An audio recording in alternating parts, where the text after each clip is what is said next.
all of that happened right before Fugetsu went into Benjamin's quarters and gave him the letter about Kacho's death. Obviously, we know now that Benjamin was playing things a little bit more politically than we thought when revealing his martial law clause, and was trying to make somewhat of a good relationship with Fugetsu and the Justice Bureau in that moment. So now, not only is Benjamin actually making political moves, but he's taking a much more active role in the succession war and trying to make plans with the other princes. And as we see later, Kurapika is even hoping to get in touch with First Prince and Second Prince because of the moves that are going to be made with the revelations of the letter. Now, specifically, Benjamin doesn't really care too much about the letter.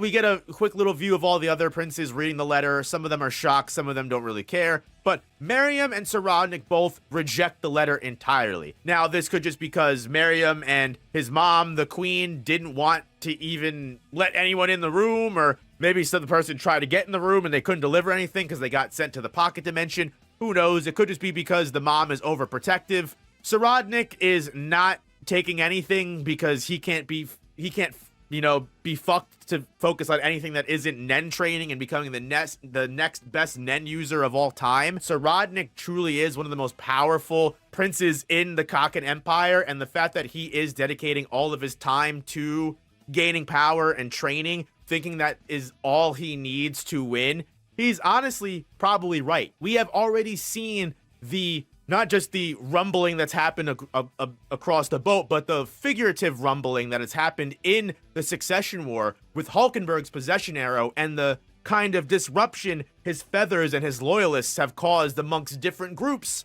Hulkenberg being able to worry Prince Benjamin and Balsamico enough to take a non-hasty move and try to have him arrested and play 4D chess only to get a 5D chess was only done because Hulkenberg's ability was so powerful. No one even understands what Sodnik has been doing for this entire trip. No one even knows the level of fuckery that this man is going to be capable of. Future sight, an ability that makes people unable to lie to him. Another guardian beast that we don't even know what's possible. His Nen training is through the roof. He's exceeding the levels of hunters that have been training Nen for decades, years if such. When he emerges from that room, ready to take it all down, that's when the chaos of the Succession War is truly going to begin. Because regardless of who the Netero child is, whether it's Hulkenberg and that's why Uma is plotting, whether it's Sodnik and that's why he is doing the Netero thing of just diving full headfirst into his training like Bodhisattva, like waiting 50 years to take an expedition to the Dark Continent. He is just becoming the best damn Nen user that he can in order to override everyone in the war with power alone. These two characters are the most Netero characters of all. I mean, you do also have characters like Benjamin and Camila that are both pretty decent threats, although, again, Benjamin might not be a threat for much longer. You got Hulkenberg going around. We do see Camila this chapter again. Her Nen abilities are insanely OP, and I think that with her being arrested and not really doing much, we may see her take a much more backseat in the second phase of the Succession War, which I think is going to involve people like Lazarus, people like Fugetsu and Kacho's ghost, people like Hulkenberg and Benjamin. All of these princes are now going to collide. And we might even see Tuppa and Zang Le get involved in a little bit of a degree, but I think those characters might be for later.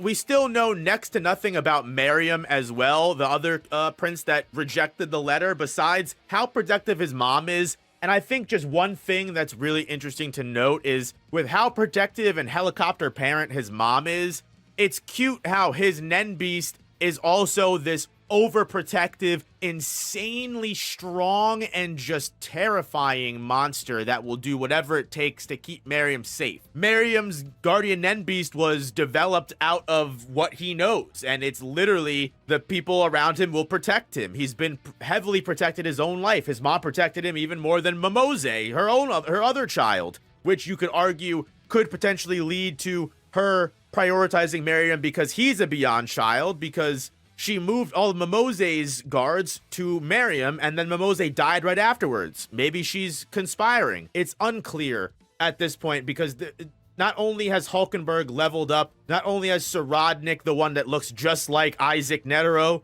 but Mariam, who's a young child, we really don't know too much about them, has so many people looking to do their best to keep him safe. Bellorante still being a prime suspect of silent majority, that would also add to a lot of different things. And now with Queen Unma being suspicious, Salaka, the other prime suspect of silent majority, Queen Unma is the one that assigns Salaka to Prince Woblei's guard. There's so many moving pieces in regards to this part of the succession war that it's very clear we're entering a brand new phase. Everyone was very lackadaisical, doing very underhanded things and trying to background scene assassinate everyone. I think we're going to watch everyone take a much more active approach. And then the finale will take place of people like Sodnik finally ending their training, and maybe even characters like Zang Le showing up. Because we cut back to him this chapter as well, and Zang Le cannot figure out for the life of him what his guardian spirit beast is. And that's what makes me think that he is not going to play a very important role until the very end when his guardian spirit beast finally comes to full fruition, right?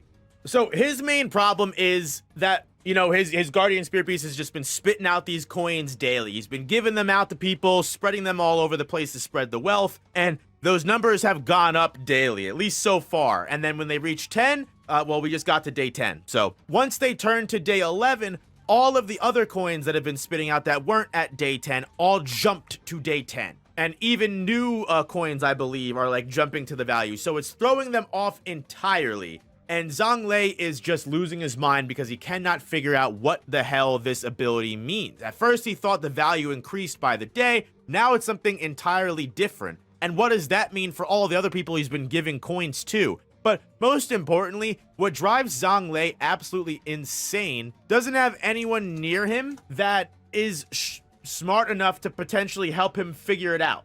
His own staff members are like, oh, well, maybe it's going to go up by multiples of 10 now. And he goes, yeah. And then at 600, we'll just scream hocus pocus. And they're like, what? And he's like, yeah, I was joking, you moron. Like, he is surrounded by morons, which is why he needs to focus and prioritize his alliance with Kurapika in this moment, because Kurapika is the most expertise Nen user that Zang Le knows and can rely on. And soon Tuppa is going to run into the exact same thing, right? Tuppa is going to have to run into relying on Kurapika to find out what her guardian spirit beast is and what she can do for the future. Zang Le and Tuppa are both going to make it very obvious to Kurapika that he holds all of the weight, all of the power in these moments here. And that's what makes me think, at the very least, I think we're gonna find out what Zang Le's coins mean. There's no way we've had this much buildup for us to never find out what it means and Zang Le gets taken out early. Tuppa, believable. Tuppa's spirit beast activates upon contracts and releases different chemicals. Who cares? You can take her out. I wouldn't really care to find out what her Nen beast does. I think with this much buildup, Zang Le's Nen ability, whatever it is going to be revealed, and it's going to happen at the very end. Because even Zang Le theorizes and foreshadows that his mindset being more suited for what comes after the succession war, being king, may be what his guardian spirit beast is attuned to. And speaking of Kurapika and his major plan, he, after finding out that one, Hulkenberg's secret birth is to Unma, he finds out about Sodnik's crimes, which I'm not sure what that means to Kurapika, who was already coming onto this boat with full intentions of not just taking Sodnik out, but with full intentions of getting all of the Kurta eyes that he has stolen. So this, if anything, just puts Sodnik even more on Kurapika's radar. But another big thing that Kurapika gets together is the fact that no prince can leave the boat during the succession war. The princes will die. There is no exit plan. That's like a big major thing that Kurapika is able to get. And now for what Melody assumes is going to be a black hole, a very dark abyss casted over the succession war and just make things worse, she was right in giving this information to Kurapika. That's why we even see her go, you know, you'll be the only one that knows what to do with this information. Kurapika thinks this is a beacon of light. Now, I'm not quite sure what the hell his plan is and what he's going to do with all this information, but he asked Queen Oito if he's going to be able to reveal the letters to everyone during the next Nen class. And that way, not only will all of this information be publicized to not just the princes, but to everyone, that will also help people like Mariam find out about the secret letters. Sodnik maybe find out about the letters, as well as, most importantly, Hulkenberg find out about them. Hulkenberg already knows about his birth, but does he know about Sodnik's crimes? Who knows? Again, we talked about that a little bit, but Kurapika believes this will change the game. He fully believes that this will not only help him prolong the succession war, and also strengthen his bonds with not just the princes that he currently has on his ally list, but also get contacted by the older princes that Kurapika has not been able to remain in touch with. Like, think about it. When Kurapika was trying to make alliances, he's lucky he even got the third prince, right? He was never able. First Prince Benjamin, second Prince Camila, fourth Prince Sodnik, sixth Prince Tyson, seventh Prince Loserus. All of these princes didn't give a fuck about Woble. None of them care. Woble was born like a month ago. Why would they care about Woble and Oito? So they're not even on their radar. But now, by revealing all of these letters, they might catch the attention, especially with the fact that not all of the letters had the same information that Kaiser did. So not only will he be revealing things that some of the other princes didn't get in their letter, but it will also not only help with Fugetsu appearing, like Fugetsu is definitely had all of the correct information, but also that Kurapika can be trusted.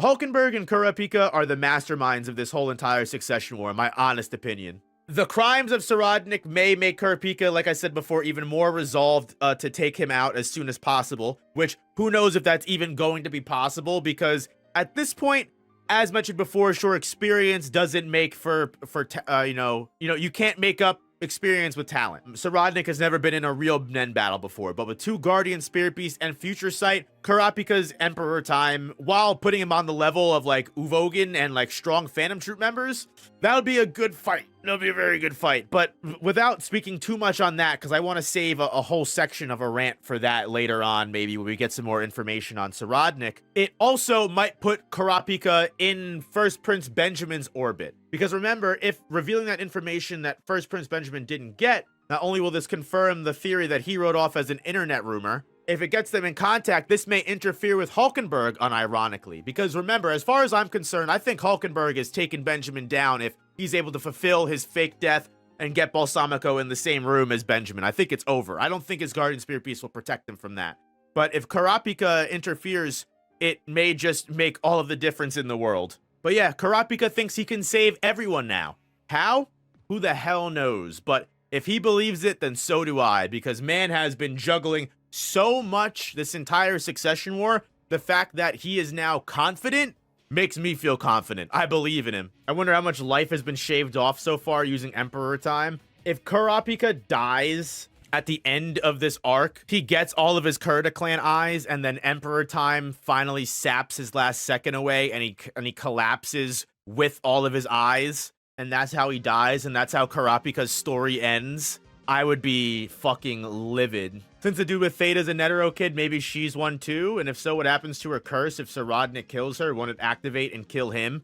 That would be interesting, although the one thing I will say is the sacrificial lambs, their curses have set targets, so it's not who takes them out that dies, it's whatever their set target is. So it may not be Sodnik. I mean, it could just be a random prince that drops. Like, let's say she dies and then Tubepa just drops randomly. That could happen. Wanted to ask you, what do you think is Beyond's goal with princes? Because everything I think of is power, so I think 13th his son so he can manipulate it, because 4th will just say, I don't care to Beyond.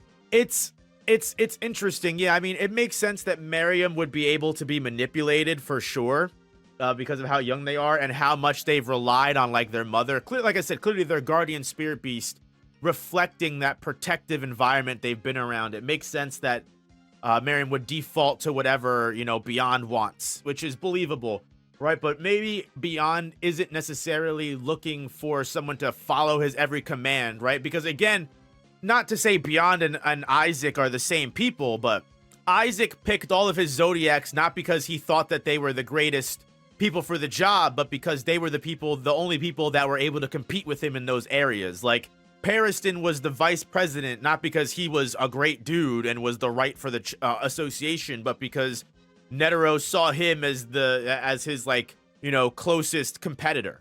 Zeno and Silva can be made to work my son Mafia Dons, but a Cock and Royal can't get Illumi and Kaluto. Hey, listen, talk with the Cock and Royals, not me. They should have hit up the right people. Zoldix could still be on the ship. Good point. We also have the checkpoint that we're meeting up with at the new continent.